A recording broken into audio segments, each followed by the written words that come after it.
These are beans. We just harvesting beans. We are removing the beans from the farm and bringing them home. Notice that we are not leaving the beans to completely dry in the field. You can see some are still greenish, and you can see even the leaves here. The leaves are still greenish, but some are dry. Some are dry. Some are dry and some are still greenish. Why are we doing this early? One, if you leave all of them to dry, the earlier ones will dry and then spill in the farm. That's one. And the later one will, when they are all dry now, you will have a loss. So post-harvest losses will incur. Number two, when you leave them all up to the dry to the end, there is theft in the farm. People will come and steal. So you can harvest them at this stage. Some are dry and others are still drying. The leaves, some are leafless, others have leaves. Then you will bring them home, and then you put them on a polythene paper, on canvas, and then cover them. Covering them is like trying to ferment them. You know, you cover them for 2-3 days.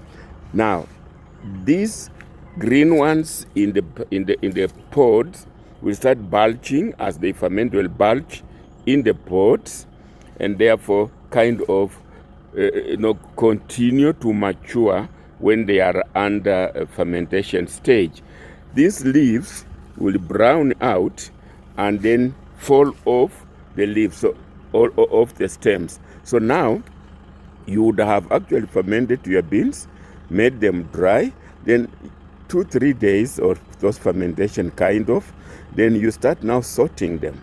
You remove the leaves. These leaves will brown off and fall off. You separate them from the stalks with the pods. Now those leaves become now your compost manure. You know, beans are leguminous, so you now are doing your own organic manure, composting it from the leaves, and then you now start drying the remaining of the leaves. And when you dry them, they're completely dry, then you pound them with the sticks until you now remove. Now these are already dried, which you have already pounded. When they are now dry like this, you pound them, and then you remove now the beans, separate the beans. Now, what remains behind, therefore, this dried matter, you can now be animal feed. You can also make manure. You can also compost it. You can also carbonize it to make